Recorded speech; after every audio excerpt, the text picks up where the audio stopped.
Motilal Oswal private finance कंपनीकडून आर्थिक पिळवणूक होत असल्याच्या निषेधार्थ राष्ट्रवादी काँग्रेस अजित पवार गटाचे महाराष्ट्र राज्य समन्वयक अब्दुल हाफिज शेख यांच्या नेतृत्वाखाली जिल्हाधिकारी कार्यालयावर मोर्चा काढण्यात आला होता। यावेळी मोठ्या संख्येने नेवासा तालुक्यातील नागरिक सहकुटुंब उपस्थित होते।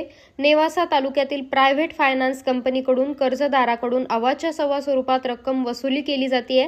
यांच्या जाचाला कंटाळून काही जणांनी आत्महत्या देखील केली आहे। त्यामुळे या प्रायव्हेट फायनान्स कंपनीकडून होणारे आर्थिक पिळवणूक थांबवावी अशी मागणी यावेळी करण्यात आली।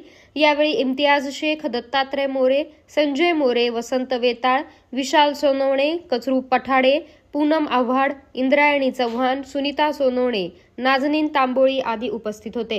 आज या ठिकाणी जिल्ह्यामधील विविध प्रश्नांना वाचा फोडण्यासाठी त्या ठिकाणी खऱ्या अर्थाने आपण जर बघितलं तर प्रामुख्याचा प्रश्न म्हणजे प्रायव्हेट फायनान्स कंपन्यांनी ज्या प्रकारे सावकारीकरण लावलंय आणि या खाजगी सावकारीकरणाला त्या ठिकाणी धडा शिकवण्याकरिता आज या ठिकाणी आम्ही सहकुटुंब माझ्याबरोबर असलेले माझे सर्व सहकारी आज खऱ्या अर्थानं आपण जर बघितलं तर जिल्ह्यामध्ये आज 80पेक्षा जास्त आत्महत्या या ठिकाणी झालेल्या आहेत आणि ह्या आत्महत्या करण्याचं प्रमुख कारण फायनान्स कंपन्या आहेत।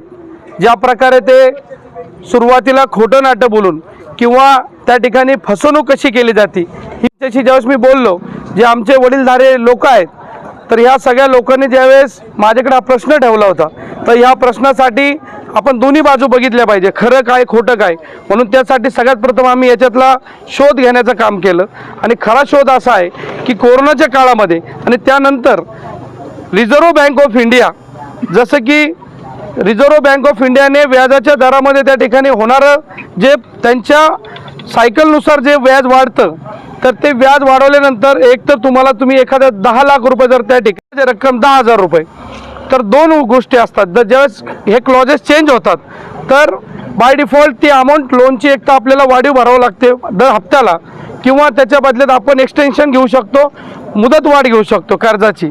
तर बँकांनी ते ग्राहकाला विश्वासात घेतलं पाहिजे, अगोदर ग्राहकाला विचारलं पाहिजे आणि त्यानंतर ती मुदत वाढ केली पाहिजे। पण जिल्ह्यामध्ये कसं झालंय बऱ्याचशा फायनान्स कंपन्यांसाठी ग्राहकाला विश्वासात घेतलं नाही, त्याला विचारलं नाही, त्याला विश्वासात न घेता जी आकडा 10,000 रुपये जर लोन अमाऊंट असेल त्याची महिन्याला भरायची तर 10,000 100 केली पाहिजे किंवा 11,000 केली पाहिजे। तर ते न करता जर 10 वर्षाची फेड असेल तर फेड डायरेक्ट 20 वर्षे केली, ज्याची 20 वर्षे जे असेल त्याची 40 वर्षे केली। म्हणजे त्या ठिकाणी वाढीव व्याज घेण्याचं काम आणि व्हाईटमध्ये दरोडा टाकण्याचं काम या फायनान्स कंपन्यांनी जे जिल्हा अधिकाऱ्यांचं ते काम आहे। जिल्हा अधिकाऱ्यांनी त्या ठिकाणी त्या बँकांना धडा शिकवला पाहिजे। कितीतरी बँका अशा आहेत की त्या जिल्हा अधिकाऱ्याचं नाव वापरून आम्हाला डायरेक्ट इथं आरोप लावतात लोक। मी बोलत नाही आहे की आमच्याकडे जिल्हा अधिकारी मॅनेज आहे, आमच्याकडे PI मॅनेज आहे, SP आमचा आहे, असा डोस्यांना घरी येऊन देतात। बरोबर बोलतोय मी? पोलीस प्रशासन नेवासा पोलीस स्टेशनच्या बाबतीमध्ये आम्ही गेल्या हप्त्यामध्ये जनता दरबार घेतला। त्या जनता दरबारमध्ये नेवासा पोलीस स्टेशनचे जे PI त्यांच्यावर आमच्या जनता दरबार त्या ठिकाणी आरोप लावले गेले। मी त्यांना विनंती केली होती की तुम्ही ते जनता दरबारला या। मला तर माहीत नव्हतं, मी त्यांना खूप चांगला अधिकारी समजायचो, पण ज्या प्रकारे काय झालं होतं ते भेंड्याच्या प्रकरणात बोला सगळे। आमची मागणी अशी आहे आज की जिल्हाधिकाऱ्यांनी त्या ठिकाणी या सगळ्या गोष्टीची चौकशी केली पाहिजे आणि सगळ्या बँकांना किंवा जे प्रायव्हेट फायनान्स ग्रुप आहे त्यांना बसवा, आम्हाला बोलवा, आम्ही पैसे भरायला तयार आहे। आम्ही हे इमानदारीचे लोक आहे। आमचा नगर जिल्ह्याला एक वारकरी संप्रदायाचा त्या ठिकाणी वारसा लाभलेला आहे। मी ज्या ठिकाणून येतो तो नेवासा मतदारसंघातून येतो। मी नेवासामध्ये त्या ठिकाणी संत ज्ञानेश्वरांची आमची पावनभूमी आहे, तिथं आम्ही 1 रुपया कोणाचं बुडवणार नाही। आमच्या महिला साधे बचत गटाचे पैसे ठेवत नाही, 300 रुपये रोजन जातात, आमच्या हाताला इळ्याचे घट्टे पडले, आमच्या महिला आजारी पडतात, पण ते पैसे आम्ही भरतो तर हे पैसे ठेवणारच नाही। पण ज्या प्रकारे त्यांनी आम्हाला विश्वासात नाही घ्यातो एक्सटेन्शन दिलंय ते कमी करावं आणि त्या ठिकाणी सेटलमेंटवर बसावं। आम्ही पैसे भरायला तयार, पैसे सगळे भरणार ना। हे बघा सगळे लोक पैसे भरायला तयार आहे, फक्त म्हणणं आहे काय तुमची मनमानी चालणार नाही। तुम्ही ज्या प्रकारे नियमानुसार पैसे घ्या। आमच्या भगिनी सांगितलंय PM किसान योजनेचे एक प्रश्न आहेत। आमच्या PM किसान योजनेचे पैशाचा जो प्रश्न होता, पैसे येतात पण इन्शुरन्स कंपनी देत नाही। आता सांगितलं दादांशी, आपण त्या विषयावर चर्चा केली आदरणीय अजितदादांची. त्यांनी सांगितलं की ते पैसे आपल्याला आजपासून चालू होणार आहे. त्याच्यानंतर सबसिडीचा प्रश्न आहे, आमच्या डोलाचा प्रश्न आहे, आमच्या कुपनाचा प्रश्न आहे, त्या ठिकाणी आमच्या आधार कार्डच्या अपडेशनचा प्रश्न आहे. तहसीलदारांचं लक्ष नाही आहे. प्रत्येक तालुक्याची परिस्थिती सारखीच आहे. एजंट लोकांचा सुळसुळाट आहे. ज्या ठिकाणी जायचं काही कागद मागायला आपल्याला देत नाही अधिकारी, पण तेच एजंटला 1000-2000 दिले तर 1 मिनिटात कागद हातात मिळतो. बरोबर आहे का? आणि हे सगळं जिवंत सत्य. तुम्ही स्टिंग ऑपरेशन करा. पत्रकार हे लोकशाहीचा एक वेगळा स्तंभ म्हणून ओळखला जातो. त्या ठिकाणी तुम्ही त्याचं स्टिंग ऑपरेशन करा. आणि आमच्या मागण्या पूर्ण होण्यासाठी आम्ही आज जिल्हाधिकारी निवेदन देणार आहे की ह्या सगळ्या गोष्टींना त्या ठिकाणी आपण लक्ष घालण्याचा तो मार्ग काढावा, आम्हाला न्याय द्यावा. आणि विम्याचा सुद्धा प्रश्न आहे आमचा, तो मार्गी लागला पाहिजे. तुम्ही सत्तेमध्ये असताना सुद्धा तुम्हाला आज आवाज उठावा लागतो, नेमकं काय काय? तेच सांगतो मी. हे जे सत्तेत जरी असलो मी, तर ह्या जे चुका आहे हे सत्ताधारींच्या नाही. थोडक्यात सांगायचं म्हणजे कालच्याला कापसाला आम्हाला, तुम्हाला सगळ्याला माहिती आहे, 7,500 रुपये सरकारने भाव दिला, पण आज व्यापारी लोक आमचे 5,500 पुढे कापूस घेत नाही, 5,000 ते 5,500 रुपयाचा कापूस घेतात. त्या ठिकाणी सरकारला पण आम्ही विनंती केलेली आहे. आमच्या तहसीलदारांना त्या ठिकाणी पत्र देत आहोत, कलेक्टरना आम्ही विनंती करतोय की त्या ठिकाणी सरकारी केंद्र, खरेदीचे केंद्र उपलब्ध करा. आमच्या शेतकऱ्यांचा जिव्हाळ्याचा प्रश्न आहे. सोयाबीनला 4,800 रुपये भाव दिला, त्या ठिकाणी 35 रुपयांनी व्यापारी खरेदी करताय. आणि त्या ठिकाणी अधिकारी लोकांना वारंवार सरकार सांगतंय की बाबा असं करा तसं करा, पण अधिकारी लोक सक्षम नाही आहे. सक्षम अधिकारी त्या ठिकाणी आम्हाला मिळाले पाहिजे. सक्षम अधिकारी नसल्यामुळे त्या ठिकाणी आमच्या जनतेला विटीस धरले जातंय.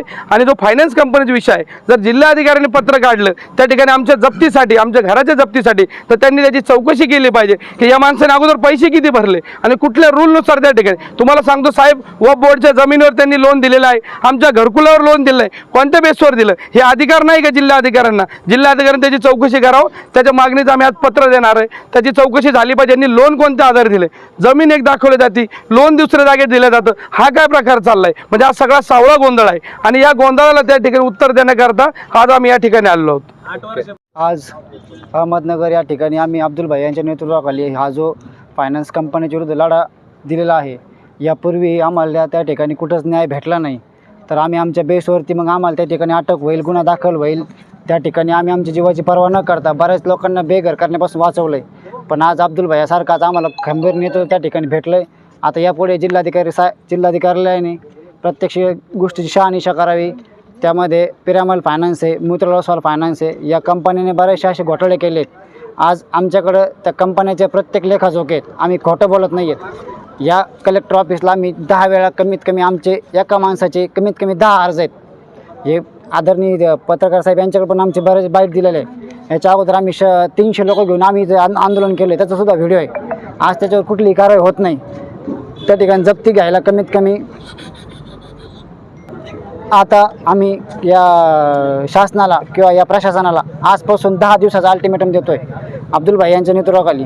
जर शासनाने किंवा प्रशासनाने किंवा सरकारी अधिकाऱ्यांनी किंवा SP साहेबांनी याच्यावर त्वरित कारवाई जर नाही केली, तर जे फायनान्सच्या ठिकाणी लोक आलेत त्या फायनान्सला तोडफोड केल्याशिवाय किंवा कुलूप लावल्याशिवाय आम्ही शांत बसणार नाही.